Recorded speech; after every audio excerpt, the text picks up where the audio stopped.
क्या आपने कभी सोचा है कि एक साधारण अफवाह कैसे एक परिवार को तबाह कर सकती है? 10 साल पहले एक छोटे से गांव में एक बूढ़े आदमी को उसके फ्रिज में रखे मांस की वजह से भीड़ ने पीट कर मार डाला। नाम था मोहम्मद अखलाक। और आज 2025 में उत्तर प्रदेश की सरकार उसी के हत्यारों के खिलाफ केस वापस लेने की तैयारी कर रही है। क्यों? क्या न्याय सिर्फ कुछ लोगों के लिए है? क्या मुसलमानों का खून सस्ता हो गया है? और क्या असदुद्दीन ओवैसी जैसे एक नेता अकेले ही इस सिस्टम से लड़ रहे हैं, जबकि नरेंद्र मोदी की सरकार चुप्पी साधे बैठी है? दोस्तों, ये सवाल सिर्फ एक घटना के नहीं है। ये उन अनकही कहानियों का हिस्सा है जहां मुसलमानों के हक की लड़ाई संसद की दीवारों से सड़कों तक और अब सुप्रीम कोर्ट तक पहुंच चुकी है। आज हम खोलेंगे वो राज जो सालों से दबे हुए हैं। शिक्षा के मैदानों में पिछड़ना, नौकरियों में हिस्सेदारी का अभाव, लिंचिंग की खौफनाक रातें और वक्फ की जमीनों पर सियासी साजिशें। एक तरफ ओवैसी की बेबाक आवाज जो मुसलमानों को जगाती है, तो दूसरी तरफ मोदी सरकार की नीतियां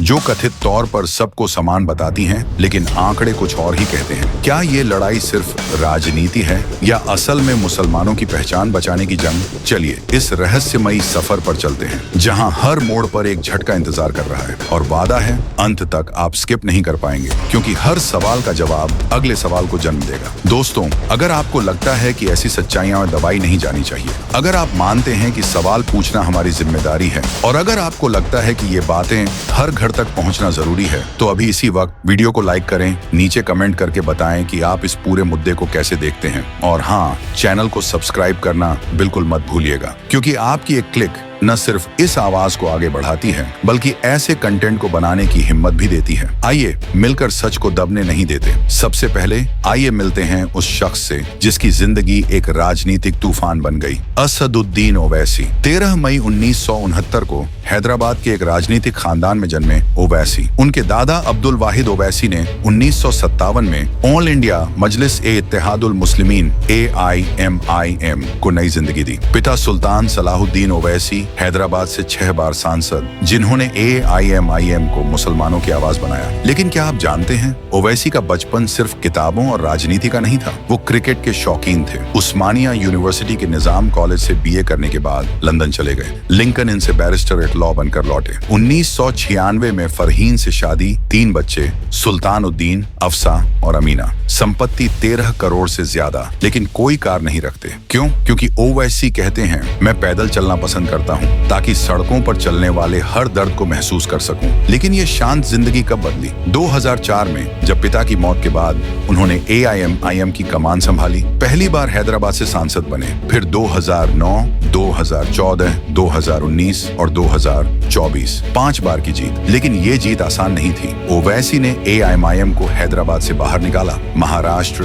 बिहार, यूपी तक। 2025 में बिहार चुनावों में सीमांचल को अपना गढ़ बनाने की कोशिश। लेकिन सवाल ये है, क्या ओवैसी सिर्फ मुसलमानों के नेता हैं या पूरे देश की सियासत को चुनौती? उनके समर्थक उन्हें नकीबे मिल्लत कहते हैं, समुदाय का संरक्षक, लेकिन आलोचक कहते हैं वो विवादों का पर्याय। और यहीं से शुरू होती है वो अनकही कहानी, जहां ओवैसी की हर स्पीच एक बम फटने जैसी लगती है। कल्पना कीजिए, 2015 संसद में ओवैसी खड़े हैं, आवाज गूंज रही है, हर बच्चा मुसलमान पैदा होता है, घर वापसी अभियान पर तीखा प्रहार, विवाद बेशुमार। लेकिन क्या यह बयान बेबुनियाद था? नहीं। ओवैसी मुसलमानों की पहचान बचाने की बात कर रहे थे जब बीजेपी की नीतियां अल्पसंख्यकों को घेर रही थी। फिर 2024 बाबरी मस्जिद पर जिंदाबाद का नारा। क्यों? क्योंकि सुप्रीम कोर्ट का फैसला आया, लेकिन ओवैसी का मानना है कि इतिहास को मिटाया नहीं जा सकता। और 2025 पहलगाम अटैक पर पाकिस्तान को तकफीरिज्म का केंद्र कहना, न्यूक्लियर थ्रेट पर चेतावनी। ओवैसी ने कहा,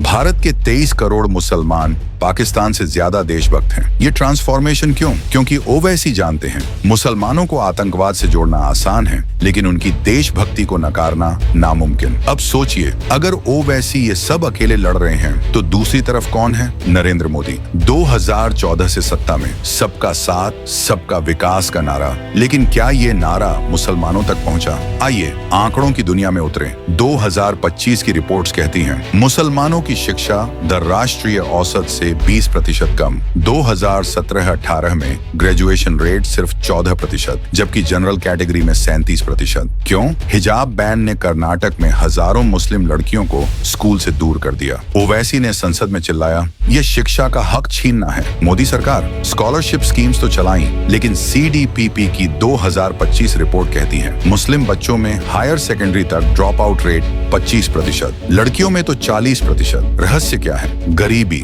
मुस्लिम परिवारों में औसत आय हिंदू OBC से 30% कम। और मोदी की मेक इन इंडिया, मुसलमानों को इसमें हिस्सा बमुश्किल 4.9% सरकारी जॉब्स। ट्रांजिशन। लेकिन ये आंकड़े सिर्फ नंबर्स नहीं, कहानियां हैं। एक मुस्लिम लड़की जो हिजाब पहनने की वजह से कॉलेज ड्रॉप कर देती है। एक युवा जो स्किल इंडिया का वादा सुनकर ट्रेनिंग लेता है लेकिन जॉब नहीं मिलती। ओवैसी ने 2025 में बिहार की रैली में कहा, मोदी जी, आपकी गारंटी मुसलमानों के लिए नफरत की गारंटी है। क्यों? क्योंकि आंकड़े झूठ नहीं बोलते। PLFS 2024 डेटा, मुसलमानों में बेरोजगारी रेट 12%, राष्ट्रीय औसत 8% से ज्यादा। और ये कहां ले जाता है हमें? सुरक्षा के सवाल पर। सुरक्षा, वो शब्द जो मुसलमानों के लिए खौफ का पर्याय बन गया है। 2014 से 2025 तक लिंचिंग केसेस में 200% इजाफा। NCRB data. और सबसे शॉकिंग, अखलाक केस। 28 सितंबर 2015, बिसहारा गांव, अफवाह, गोमांस रखा है फ्रिज में। भीड़ ने 52 साल के अखलाक को पीट पीट कर मार डाला। उनका बेटा दानिश आज भी कोमा से जूझ रहा। 2 ब्रेन सर्जरी। लेकिन 10 साल बाद 2025 में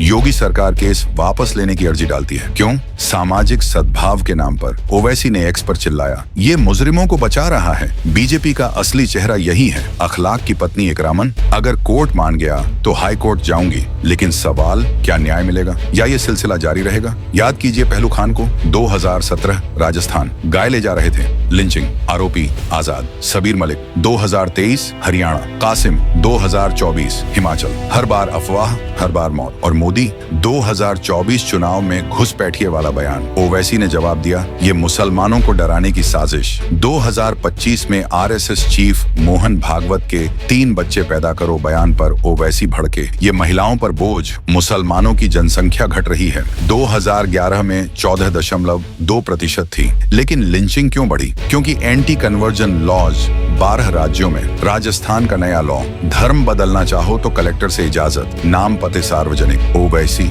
ये लिंचिंग को आमंत्रण है। और यूपी पुलिस 2025 में 7 मुस्लिम युवकों का किडनैप, फोर्स्ड कन्वर्जन के झूठे केस। अब्दुल्लाह का बयान जबरन लिया, परिवार सहमत नहीं। संविधान कहाँ? ट्रांजिशन। ये सब सुनकर मन डर जाता है, लेकिन रुकिए, ये कहानियां ओवैसी को और मजबूत बनाती हैं। वक्फ बिल पर उनकी जंग। 2024 में बिल पेश, 2025 में पास। ओवैसी ने संसद में कॉपी फाड़ी। क्यों? क्योंकि ये मुसलमानों की 9 लाख एकड़ जमीन छीनने का हथियार। वक्फ बाय यूजर खत्म। DM प्रमाणित करेगा कि जमीन वक्फ नहीं। ओवैसी, ये संविधान के अनुच्छेद 26 का उल्लंघन। सुप्रीम कोर्ट में याचिका। अप्रैल 2025 सुनवाई। CJI खन्ना ने कहा, कानून हमारे सामने, हम फैसला करेंगे। लेकिन कोर्ट ने अंतरिम रोक नहीं लगाई। मई 2025 SG तुषार मेहता बोले, वक्फ इस्लाम का अनिवार्य हिस्सा नहीं। ओवैसी, अल्लाह का मालिक अल्लाह है। और बिहार, नीतीश चिराग ने समर्थन किया। ओवैसी, संविधान को धोखा। 8 अप्रैल 2025 से लागू। लेकिन प्रोटेस्ट जारी।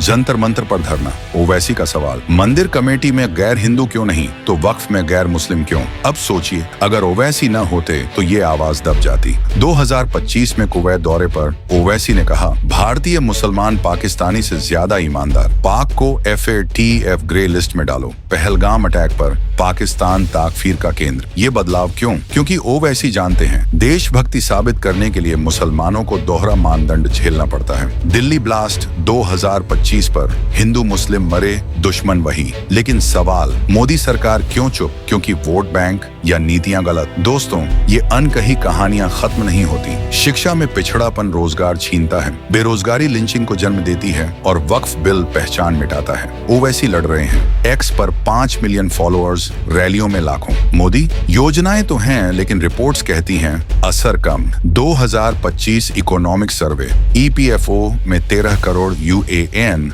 लेकिन मुसलमानों का शेयर न्यूनतम। ओवैसी ने बिहार में कहा, मुसलमानों का लीडर बनो तो सब डरते हैं। क्यों? क्योंकि 17% आबादी को 3% प्रतिनिधित्व। लेकिन उम्मीद है। ओवैसी की एआईएमआईएम महाराष्ट्र लोकल बॉडीज में 2025 में कैंपेन। ओवैसी हॉस्पिटल चलाते हैं, स्कूल खोलते हैं। मोदी की मोदी गारंटी पर ओवैसी मुसलमानों के लिए नफरत की। लेकिन सवाल, क्या बदलाव आएगा? 2047 विकसित भारत में मुसलमान कहां? सीडीपीपी रिपोर्ट, सकारात्मक एक्शन की जरूरत। ओवैसी की अपील, पासपोर्ट, जन्म प्रमाण पत्र बनाओ, वोटर लिस्ट से नाम न कटे। अंत में दोस्तों, ये लड़ाई आपकी है। ओवैसी वर्सेस मोदी, ये सिर्फ नाम नहीं, हक की जंग है। क्या आप तैयार हैं? कमेंट में बताएं, ओवैसी सही हैं या मोदी? और याद रखें, स्किप न करें, क्योंकि अगली कहानी आपकी हो सकती है।